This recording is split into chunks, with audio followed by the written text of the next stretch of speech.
Picture a dinner table. Two adults talking. The news playing in the background. Plates being cleared. And at the corner of the table, a child, maybe 7, maybe 8, waiting. Not crying. Not demanding. Not making a scene. Just waiting.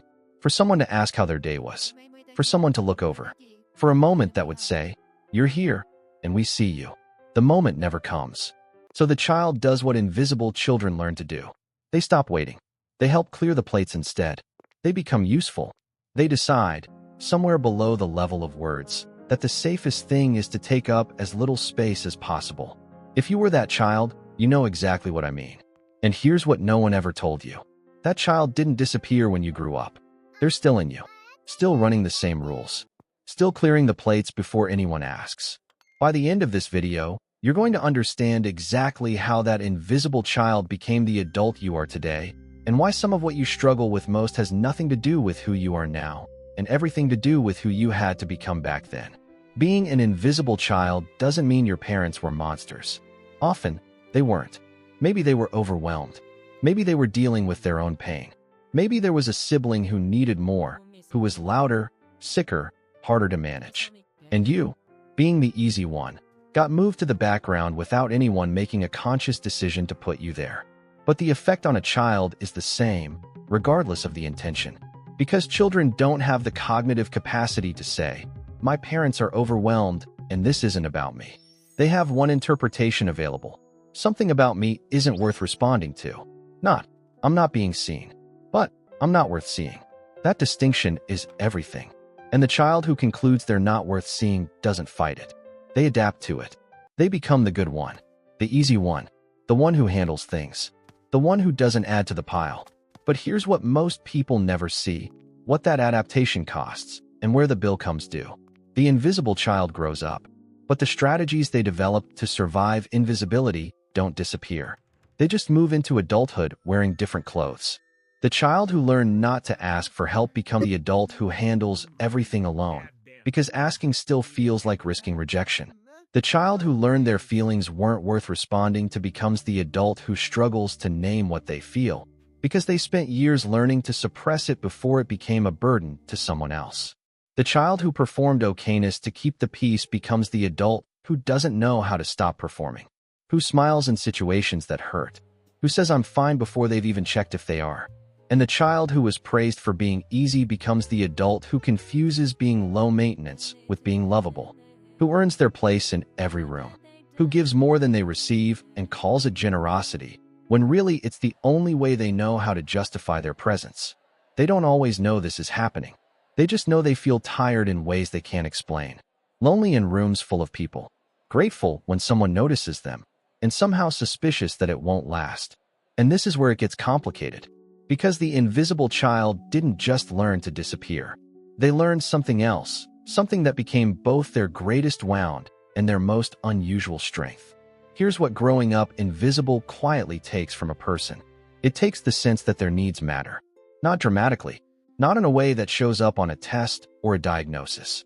Just a quiet background belief, one that runs beneath everything, that what they want, what they feel, what they need, is less important than what everyone else needs. This is the adult who apologizes for things that aren't their fault, who waits to be chosen instead of choosing, who feels vaguely guilty for taking up space in relationships, in conversations, in rooms. Think about that child at the dinner table again. They grew up and they still sit in the corner. They still wait to be noticed before they speak. They still clear the plates before anyone asks, because somewhere in them, being useful is the closest thing to being safe. Ask them what they need, and they'll answer with what they think you can handle giving. Ask them what they want, and they'll ask what you want first. That's not generosity. That's the echo of a child who learned that their wants were the first thing to be set aside.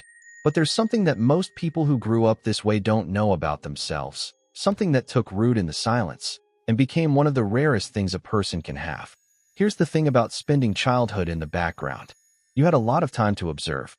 While other kids were busy performing for attention, you were watching, learning to read rooms, learning to sense shifts in mood before anyone said a word, learning to understand people in a way that those people didn't even understand themselves.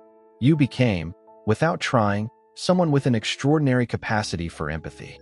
Not the easy kind, The surface kind that mirrors what people want to see, but a deep, accurate, almost unsettling empathy. The kind that comes from having spent years tuning into the emotional frequencies of the people around you as a survival strategy. You notice things others miss. You remember what people said 3 conversations ago. You feel the weight in a room before anyone names it. That's not weakness. That's the specific kind of intelligence that forms in the space neglect creates. And the people who eventually get close to you, really close, often say some version of the same thing. I've never felt so understood by anyone. But here's what that same person still needs to learn, the thing the invisible child never got to hear. You were not invisible because you weren't enough. You were invisible because the people around you didn't have the capacity to see you. That is not the same thing. A child who isn't seen doesn't become invisible because they have nothing worth seeing.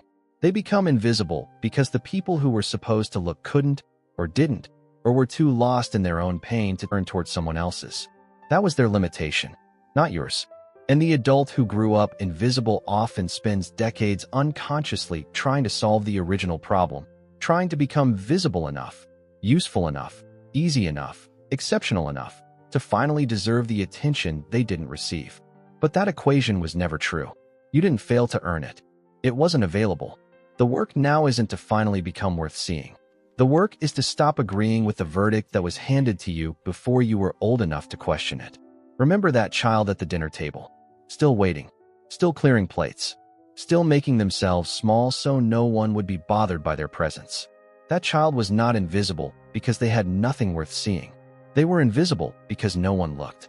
And you, the adult they became, you've been carrying that child for a long time.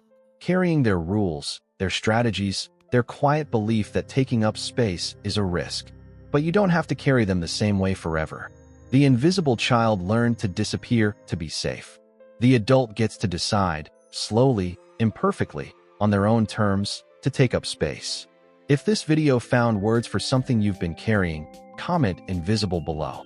And if you're watching this thinking, I see this in myself, but I don't know how to change the pattern, that's the next video. Because knowing where it came from is the first step. But the invisible child also has to learn how to be found.